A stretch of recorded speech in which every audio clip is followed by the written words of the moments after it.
আসসালামু আলাইকুম রহমতুল্লাহি ওবরকাতুহু।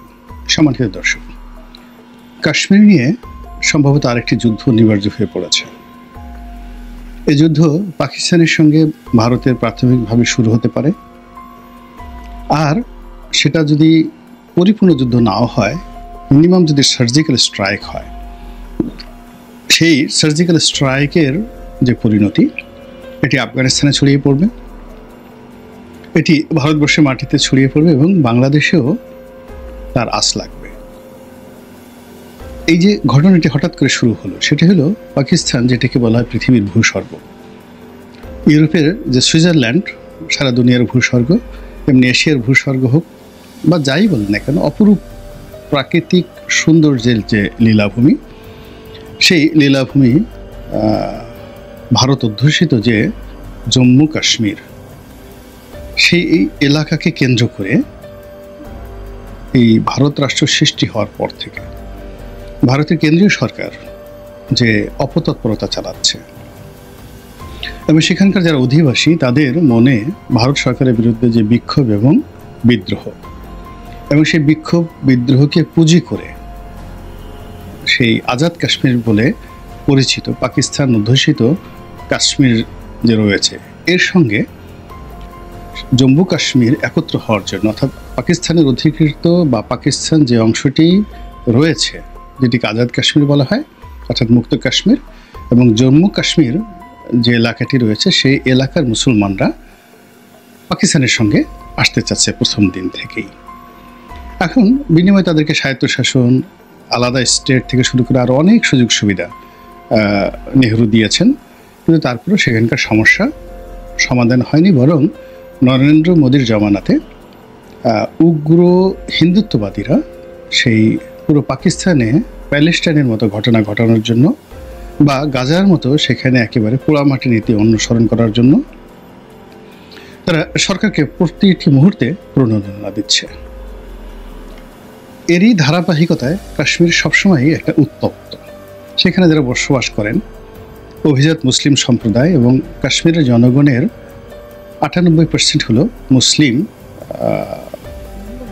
জাতিগোষ্ঠীর বা মুসলিম ধর্মের অনুসারী। ভারতের মোট জনসংখ্যা অন অ্যাভারেজে 15% to 16% মুসলিম সম্প্রদায়। তো 15% কিন্তু অনেক। 130 কোটি যদি মুসলমান হন, তার 15% কত হয়? 13%, অর্ধেক 7, অর্থাৎ প্রায় 21 কোটি থেকে 25 কোটির মতো মুসলমান রয়েছে সমগ্র ভারতবর্ষে। বাংলাদেশের চেয়ে অনেক অনেক বেশি, এমনকি পাকিস্তানের চেয়ে বেশি। এখন সেই মুসলিম জাতিগোষ্ঠী বিভিন্ন জায়গাতে তারা সংখ্যাগরিষ্ঠ, কোথাও সংখ্যালঘিষ্ঠ। যেমন আপনি পশ্চিমবঙ্গের যে সমস্ত এলাকায় মুসলমানরা বেশি, সেখানে কিন্তু হিন্দুরা ঢুকতেও পারে না। আবার দিল্লির যে সমস্ত এলাকাতে মুসলমানরা বেশি, সেখানে কিন্তু দিদারসে গরু জবাই হচ্ছে। আপনি নিজামুদ্দিন আউলিয়ার মাজারের ওখানে গিয়ে দেখেন, দিল্লির মেহেরুলিতে একই অবস্থা। আপনি যদি উত্তরপ্রদেশে যান, এলাহাবাদ, সেখানে মুসলিম সংখ্যাগরিষ্ঠতা রয়েছে এবং সেখানে সব কিছু তারা ডমিনেট করে, হিন্দুরা কিছুই করতে পারে না। কিন্তু যেখানে মুসলিমরা সংখ্যালঘিষ্ঠ, সেখানে হলো হিন্দুরা নির্যাতন চালায়, যেগুলো আমরা পত্রপত্রিকায় দেখি। কিন্তু কাশ্মীরের বিষয়টা হলো আলাদা। ওখানে তারা কেবল সংখ্যাগরিষ্ঠ নয়, ওটা একক একটি রাষ্ট্র গঠন করার জন্য, মানে 98% মুসলমান, এটা তো সৌদি আরবেও নেই, আফগানিস্তানেও এটা নেই, বাংলাদেশে তো নেই। এই অবস্থা জম্মু কাশ্মীরে। ফলে এই অঞ্চলটি পুরো ভারতবর্ষের জন্য, যারা শাসক শ্রেণী তাদের জন্য একটা, যারা হিন্দুত্ববাদ প্রতিষ্ঠা করতে চায় তাদের জন্য এটা একটা অ্যাটম বোমা।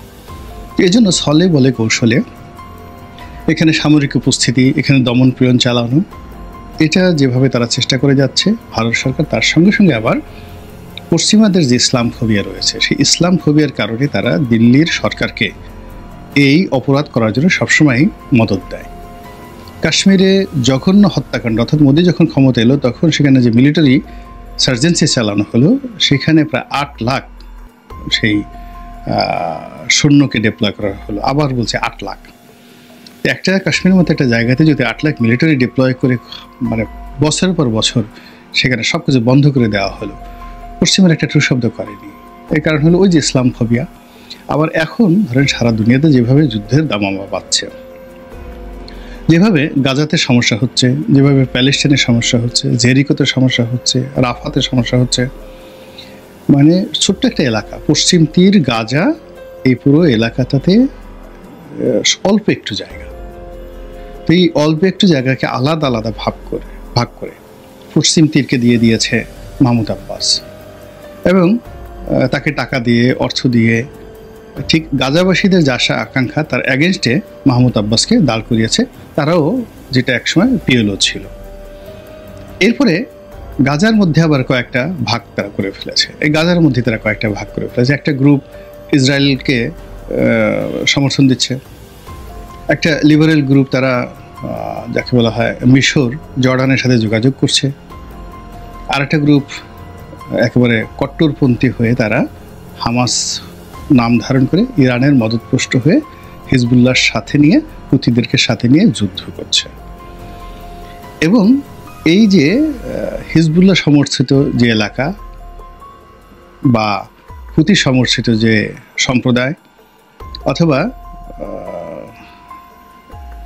যাকে বলা হয় গাজাতে যারা শাসন কার্য পরিচালনা করছিল বা করে যাচ্ছে, সেই যোদ্ধাদেরকে নির্মূল করার জন্য ইসরায়েল, আমেরিকা, মিশর এবং জর্ডান একসঙ্গে কাজ করছে। ফলে ফিলিস্তিনিদের যে ইতিহাস বা ফিলিস্তিন যে জাতিগোষ্ঠী একত্র ছিল, তার থেকে গাজাকে আবার আলাদা করা হয়েছে। এবং আলাদা করার পরে আবার এই গাজার মধ্যে বিভেদ সৃষ্টি করে 3টা গ্রুপ করে সেখানে হামাসকে আবার আলাদা করা হয়েছে। এবং গাজার এই টোটাল ফিলিস্তিনের মধ্যে যে সমস্ত এলাকা ছিল তার মধ্যে গাজা, এবং গাজা যখন ধ্বংসস্তূপে পরিণত হয় তখন আর একটা এলাকা ছিল রাফা, যেটা তুলনামূলকভাবে সেফ জোন ছিল। এর কারণ হলো রাফা একেবারে যাকে বলে ইসরায়েলের ঘসোয়া। সেই রাফাতে গিয়ে যারা আশ্রয় নিয়েছে তাদের মধ্যে যেই মুহূর্তে হামাস অনুসারীদের সংখ্যা বেড়ে গেছে, অমনি সেখানেও এই যাকে বলা হয় গাজার মতো পরিণতি তারা করে ফেলেছে। তো এই যে পশ্চিমাদের মুসলমান বিরোধী কর্মকাণ্ড বা ইসলাম ফোবিয়া, এটা এখন তারা টানতে টানতে আবার এশিয়াতে নিয়ে আসতে চাচ্ছে। তারা চীনে দ্বৈত নীতি, উইঘর মুসলিমদেরকে তারা সাহায্য করতে চাচ্ছে। আবার রাশিয়াতে উল্টো, রাশিয়াতে ইউক্রেনের বিরুদ্ধে তারা আবার মুসলমান সৈন্যদেরকে ব্যবহার করছে। অর্থাৎ এখানে কসোভো থেকে লোক আনছে, তারপরে চেচেনিয়া থেকে যোদ্ধাদেরকে তারা ভাড়া করে আনছে, এমনকি বাংলাদেশ থেকেও অনেকদেরকে টোপ ফেলে তারা ইউরোপ নেওয়ার নাম করে হাজার হাজার তরুণদেরকে এই ইউক্রেন যুদ্ধে ব্যবহার করছে তারা। তো এই ব্যবহার করার পরে এদেরকে আধুনিক অস্ত্রশস্ত্রের ট্রেনিং দিয়ে আবার পরবর্তীতে এদেরকে হয়তো আফগানিস্তানে পাঠাবে, বাংলাদেশে পাঠাবে, বলবে এরা আবার জঙ্গি। তো এই হলো পশ্চিমা নাটক। তো সেই যে পশ্চিমা নাটক, সেই নাটকের যে প্রেক্ষাপট এখন বাংলাদেশে তৈরি হয়ে গেছে। বাংলাদেশের দুটো সীমান্তে, অর্থাৎ সৈয়দপুর, শিলিগুড়ি এই এলাকাতে উত্তরবঙ্গে ভারতের সঙ্গে উত্তেজনা, সিলেট সীমান্তে উত্তেজনা, আর মায়ানমার সীমান্তে যা হচ্ছে এটা তো রীতিমতো যুদ্ধাবস্থা। এবং এখানে ভারত, চীন, মায়ানমার এবং আমেরিকা সরাসরি এখানে খেলছে। আর এই খেলার মধ্যে হঠাৎ করেই যখন কাশ্মীরের এই এলাকা, যেটাকে বলা হয় পেহেলগ্রাম, তো পেহেলগ্রাম এলাকাতে যে সন্ত্রাসী কর্মকাণ্ডটি চলল, ইতিমধ্যে প্রায় 30 জনের মতো নিহত হয়েছেন বলে খবর এসেছে। এবং এই কাজটি পাকিস্তানি জঙ্গিরা করেছে, লস্করে তৈয়বা এরকম বাকুনেট সংগঠন, তাদের একটা অঙ্গ সংগঠন, লস্করে তৈয়বার অঙ্গ সংগঠন এই কাজটি করছে। এবং লস্করে তৈয়বার অঙ্গ সংগঠনের কর্মকাণ্ড বাংলাদেশে আছে বলে পশ্চিমা গণমাধ্যমে কিন্তু বহুবার প্রচার করা হয়েছে। অর্থাৎ আনসারুল্লাহ বাংলা টিম থেকে শুরু করে হরকাতুল জিহাদ, হুজি, এরকম অনেক প্রতিষ্ঠানগুলোর সাথে পাকিস্তানের অনেক জঙ্গি গোষ্ঠীর সম্পর্ক রয়েছে। তো কাজেই ভারত যদি এখানে পাকিস্তানের সার্জিক্যাল স্ট্রাইক চালায় এবং সেটা নিয়ে যদি পাকিস্তান কাউন্টার প্রোগ্রাম করে, অর্থাৎ কাউন্টার আক্রমণ তারা করে এবং সেটা তারা করতে পারে, সেই যোগ্যতা তাদের আছে। এবং ইতিমধ্যে যারা আপনারা খবর পড়েছেন তারা দেখেছেন যে অনেকগুলো লঙ্কাকাণ্ড ঘটে গেছে এই গত কয়েকদিনে। পাকিস্তান ভারতীয়দেরকে বের করে দিয়েছে তাদের দেশ থেকে। ভারতীয় দূতাবাসের যে কর্মকর্তা 30 জনে নামিয়ে আনতে বলা হয়েছে, সেখানে মিলিটারি অ্যাটাচি যারা ছিলেন তাদেরকে বহিষ্কার করা হয়েছে। একই অবস্থা ভারত করেছে। ভারত তাদের দেশে যে সকল পাকিস্তানিরা ছিলেন ভিজিট ভিসাতে তাদেরকে 48 ঘন্টার মধ্যে দেশ ত্যাগ করতে নির্দেশ দিয়েছে। পাকিস্তানের যিনি সেনাপ্রধান তিনি বলেছেন যে কাশ্মীরের জন্য 2 বার যুদ্ধ করেছি, লাগে আরও 10 বার যুদ্ধ করব।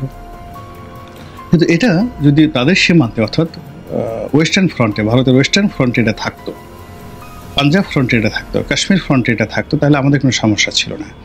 কিন্তু এটা যদি আবার 1971 সালের মতো ইস্টার্ন ফ্রন্টে চলে আসে, অর্থাৎ পূর্বাঞ্চলীয় এলাকাতে চলে আসে, আমাদের শিলিগুড়িতে চলে আসে, আমাদের কলকাতাতে চলে আসে, আমাদের বেনাপোলে চলে আসে, আমরা কি এই ধাক্কা সামাল দিতে পারবো? কেন চলে আসবে?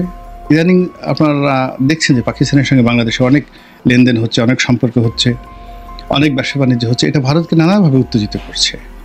একেবারে ভারত সরাসরি এই ওসিলাতে যদি বলা হয় যে পাকিস্তানের এই জিনিস বাংলাদেশে আছে, পাকিস্তানে বাংলাদেশে বসে তাদের 7 সিস্টার এই কাজগুলো করতে চায়, এবং হয়তো দেখা গেলো ভারতই একটা ঘটনা ঘটিয়ে ফেলল, আসামে একটা ঘটনা ঘটলো, ত্রিপুরাতে, মিজোরামেতে একটা ঘটনা নিজেরা ঘটিয়ে ফেললো এবং বললো এটা বাংলাদেশ থেকে এসেছে।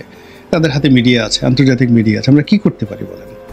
এবং সেটার প্রেক্ষাপটে যদি এই ফ্রন্টে, এবং 1971 সনে তারা কিন্তু সেম ঘটনা ঘটেছিল, অর্থাৎ বাংলাদেশে তারা যুদ্ধ শুরু করেছিল ডিসেম্বর মাসের 3 তারিখ 1971 সনের।